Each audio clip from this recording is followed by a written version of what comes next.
Hey everyone, I'm Jo Muirhead and this is the Entrepreneurial Clinician Podcast.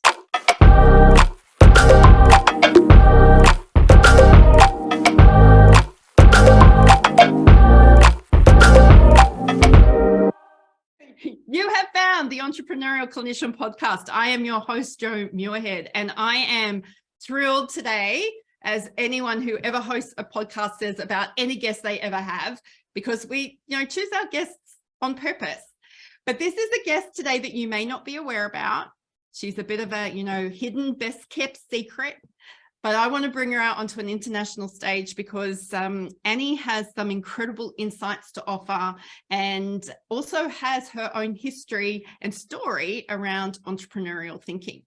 But I'm not going to introduce her. I'm going to get Annie to introduce herself. Take it away, Annie. Thanks so much, Jo. My name is Annie Porter. I'm based in rural New South Wales in Australia. I am the director of my own company of Porter Practice Management, of which I support numerous health professionals across Australia to be the best that they can be for not only themselves but for their participants. And I've come to this point in my business journey because of injury and illness, and it has been really inspiring the way that the community has lifted me up and been able to enable me to work still as a nurse within a new area. Yeah, that's very cool. See, I knew you would be able to do so much better than me as well. So rural New South Wales. So if people don't know where rural New South Wales is, think of Sydney and then go, 8 hours west? That's right. Yeah, 8 hours west. It's a long way. And you are a nurse. Yes, I am. I still have my clinical nurse specialist qualifications. Right. So I studied nursing in my local university of my town of 20,000. And I was lucky enough to also have the opportunity to further my studies in law and computer science at that time. And I went on to do some postgraduate qualifications through my university as well and through other online portals. And this is all before COVID. This is before, while we were still sitting in lecture halls, even though it feels like a lifetime ago, when I finished my studies just on 15 years ago. Wow. 15 years ago, you're a baby. That's true. But I love it. Because I've made this very clear that we need new thinking so that we don't keep repeating old patterns of behavior. So when you decided that you were going to go and do nursing, not to mention computer science and law, but let's just stick with nursing for the moment. Was that something that you had thought about for a while? Like, yeah, I really want to do nursing, or was it kind of like, I'll do this for a while and see how it goes? Yeah, so it was always going to be nursing or teaching, and I was raised in small business, and my thing is that I grew up underneath the pie warmer, so yes. I always knew that there was going to be an opportunity to influence people's lives on a day-to-day basis, and that's really important to me. It's a legacy that's been passed on through my grandmother, who was a nurse as well, and she continues to inspire me. Unfortunately, she passed away of cancer when I was just little, but my father is an absolutely incredible man, and he has empowered me to be the nurse that I can be based on his experiences, and then those that I've had whilst in the primary care in the community, whilst in my lecturing roles at university and mentorship, but also very much in my hands-on roles, working for the blood bank and also in surgical and ICU areas, which I very much enjoyed. There was a really big feeling of satisfaction that came from solving a physical problem for someone's body system. And that was really empowering to me. If I could make that person leave their situation, whatever it was, a broken toe or an asthma attack, feeling as though they'd been loved and they'd been cared for and they'd been heard and seen, that's my primary drive in life. Wow. So thank you. And no wonder you and I get on so well. Indeed. That's awesome. So there was a day when doing that type of nursing became no longer possible. Yeah. You want to share a little bit about that? Absolutely. Yeah. Yeah, so I had an awful injury that I sustained to my left leg in a recreational environment, thankfully not nursing, which required numerous surgeries. And since then, I have developed a chronic nerve pain disability, which limits my mobility significantly. And I really had to reassess my delivery of support to clients. You know, there was, this is pre-COVID, you know, the online health world pre-COVID existed, of course, but I didn't understand how that was going to be possible to get clients to engage on that same sort of um, the same sort of level that is empowering to their lives and helps fulfill my sense of purpose.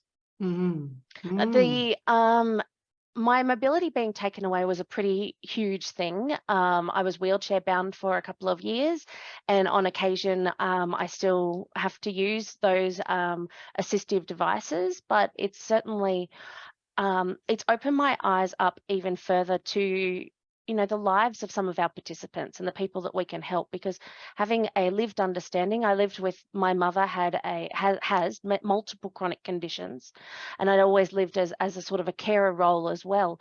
But having those lived experiences as yourself, especially as a health professional, you know, then dealing on the inside of the health world, being a patient, it's really hard. It's really hard. There's certain expectations put upon you to understand things, and where they talk to you with all these science terms, and I just want to hear how it's going to make me feel, or how I'm going to get out of bed the next day. And those sort of things can lead you down a really dark path. It's really important to you know, reach out to your support communities. I still see my psychologist on a regular basis to help me learn how to deal with, you know, such a significant change in my life. I have a nearly 9-year-old son as well, and we're an active family, and my partner, and we, you know, it certainly has changed our lives, but it also led me to where I am today. And I've never been happier in my role or more fulfilled in what I'm doing now. I work with 18 different clients across Australia, and I have the ability to directly influence over 8,000 participants in our healthcare system. And that's just, it's like I'm blessed every day to have that opportunity. Wow, Annie, the fact that you can rattle off those types of numbers just astounds me. So in my research, when I was putting my book together, The Entrepreneurial Clinician, I understood that clinicians were very good at perceiving failure as devastating. Absolutely. And I've worked with enough health professionals over my rehab career to know that there is such an entanglement between our identity and our work. Which may be healthy, may not be healthy, podcast for another day. But when we're told as health professionals, you can't do it this way anymore, yeah, that can feel like you failed, right? Failure is never fatal, Jo. You know, I think that failure is I use this acronym for my son all the time: FAIL, first attempt in learning, right? That's our first attempt in learning in this new environment. I think that there certainly needs to be significant work done internally to be able to overcome the perceived barriers that come with significant change in any business setting or health setting, as it may be. I think that there's failure is it's a taboo topic. Like, we don't talk about it. We don't talk about how, you know, how many mistakes we've made or where that's led us to. And I think that that's really sad. And I very much respect what you're doing, Jo, which is bringing these ideas and concepts forefront to, you know, multiple people internationally to be able to have that understanding that we are more than the sum of our parts. Oh gosh, yes. Thank you. It's like, yes, I'm so engaged in the conversation here. I forgot where I was supposed to go next.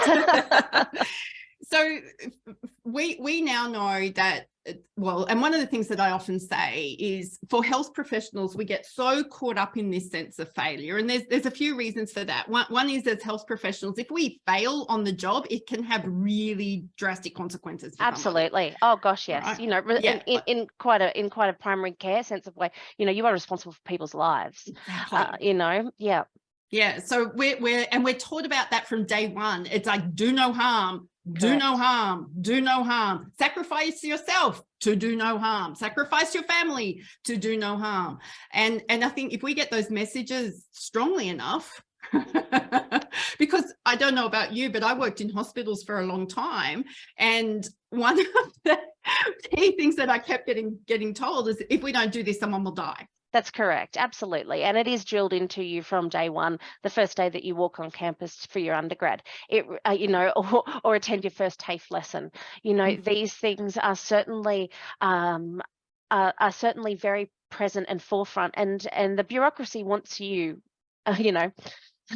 for all, you lose everything about who you are because you must do this role. And I think that that's really sad and really disappointing, because so much of who we are can influence and support and encourage and empower our roles, within the community. It's taking that risk to be innovative and creative in your role, Yes. while still doing no harm. But one of my favorites is be the change that you want to see in the world. And so I actively live with that principle in my personal and professional life every day, and making sure that that still aligns with my values of love and integrity and honesty and transparency, and being able to apply those in different situations looks different. It looks different now for me than it did in a primary care facility. The wave, healing is not you get better and then you're good. Healing is there's so many pitfalls. It's a roller coaster ride, and we continue to live with that day in and day out from the day of diagnosis, whether it's ourselves or our partners or our children or our community. There's somebody out there that's influenced you that has to change their role for whatever reason. We can't know what's going on behind the scenes, and all we can do is love and support them in the best way that we can to encourage them to be their best self. Absolutely. So you've come from this place where you wanted to be a nurse, you trained to be a nurse, and it was hands-on, what I call hands-on nursing. You were by the bedside, you were holding the buckets, you were, holding the bloody mess, yeah, that's right, all that sort of stuff, to now being in a very different role. So as the owner of a practice management company, you come alongside businesses like my own, and you make sure that you clean up the mess that I create. No, I'm kidding. But no, seriously, I'm not really kidding. But you help businesses be the best that they can be. I remember when you said that to me once, and I think I started to tear up. It's like, Joe, if I can free you up from this stuff and help you manage this stuff better, you guys can go and be better at what you're really skilled at, because it's obviously not filing. That's a standard joke. Joe and her filing. Oh, it's abysmal, but that's okay because it's one of my strengths. So I think from moving from hands-on nursing into administration, I did some further studies, of course, because I do love to upskill myself. I did some further graduate certificates and qualifications because I recognize the need for innovation within the industry of online support, and quality services shouldn't be rare. It shouldn't be the hardest thing to come by. It should actually be the standard. Oh my God. Yeah. Preach. Preach. It's like, I just spent a day in a hospital yesterday and walked away surprised that everyone was kind. That's like, But I've just supported my dad through 3 months of chemo and radiotherapy for his prostate cancer. And we have come across the most beautiful, loving and supportive people. And, you've got to be the right sort of people to work in cancer, in the cancer industry, so how very terrible it is that it's an industry. I pray every day that we find the cure for cancer tomorrow. And I think that there's that opportunity to overcome the ownership of the health delivery method, shaking up the preconceived notion of the client getting what they paid for, rather than the best possible vision-driven support with transparency and full accountability is actually what everyone deserves at the very least. So how has your experiences as a nurse, but then as a patient of health services, informed the way you have created this brand new business that now supports 8,000 participants in our health system? Like, how did that how is like you, that's a great what question. did you, what I know, and I didn't prepare you because I'm mean and nasty like that. I love that. What was it that's informed you? What have you brought with you? Might be a better way of asking that question. The strong building blocks of what I was exposed to as a patient versus what I thought we were delivering as the deliverers, the nurses, the primary care clinicians, the immunization nurse, the ICU nurse. Those things built upon, they created the base standard, the founding building blocks of my business, so that it can be ever changing and adapting to how quickly the industry moves. Yes. Sometimes in my niche area is the National Disability Insurance Scheme in Australia, which is our federally funded body that supports people living with disability. To get onto such a scheme is a nightmare. Staying on such a scheme and receiving the supports that you deserve is really difficult and hard work. And then I see the OTs and the speechies and the physios and the psychologists and the psychiatrists and the art therapists and the social workers who are all fighting against the system to try to understand how they can best provision supports for these people. I guess having that experience on the inside has certainly broadened the capabilities of my business, because we have that lived experience. I have a dear friend of mine who's a nurse, who's also she's a veteran, and she served our country very proudly, but she's living with PTSD from her time as serving as medical support on the front line. And I hear in her stories and the way that she interacts with clients on a very base level, that level of respect and understanding. You can't buy that. You can't teach that.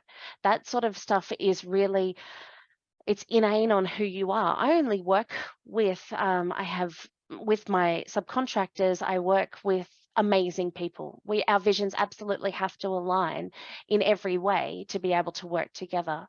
And I'm lucky enough that I can be quite choosy with the clients that I choose to bring on. In fact, my books are closed. Very exciting times. To have only identified those people whose visions align with mine, like the vibe check, I call it, because I need them to understand that there is so much more than the failure of what you can't do. It's what you can. It's how the community builds you up, and your illness and your disability and your injury does not restrict you from being the best version of yourself. They can distract you from what you believed or what you thought was your only path.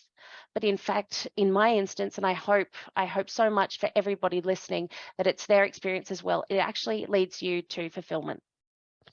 Personal, professional, financial, family. Like, my son wants to be a nurse, and having that opportunity to have him say that, and I talk about things with him that I've experienced in our world, because it's important for him to know, it's important for him to learn about the injustices of the health system, so that he can one day lead the fight in the next generation. Goodness me, Annie, this is such a powerful conversation that, and I've been taking notes while you've been talking. I loved how you talk about the vibe check. Yeah. Congratulations on closing your books. Oh, thank you so much. I mean, very exciting. How long have you been in this business now?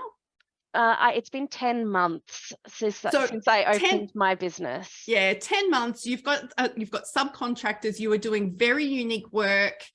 So much more than a virtual assistant. Can I just say that? So much more than a virtual assistant. And in 10 months, you've been able to get to a point where you can close your books. That's correct. We are financially secure. Yeah, that's just outstanding. And the way you have done this is by understanding your values, which are exactly the same values you had that were in nursing. Yes, correct. Like, because our values aren't dependent on the organization we work for. So true. and they're not dependent on the career that we have. I mean, there might be different priorities at times, but essentially our values don't change, right? Absolutely. I feel as though I hope that I've lived authentically with love every day of my life. And I know that there were some days after my initial diagnosis when I didn't love myself. And that's when I wasn't being true to my values, and I wasn't being true to those of my family or my profession. And it took a bit to come back to realization how to find that love in that gratitude, but I'm very, very lucky that I have a supportive family, and that the online delivery mode that I moved into became a family in itself. The health industry in Australia is very small, Yes. especially within the NDIS. The Yes. NDIS is a very everybody knows everything that's going on, which is how it needs to be, so that we can provide the best care to our participants. And so, because things seem to change so slowly, but then new policies and procedures will drop tomorrow that no one knew about. So you need to be able to have that adaptability, have that creativity to take those risks and apply them, with your best interests at heart,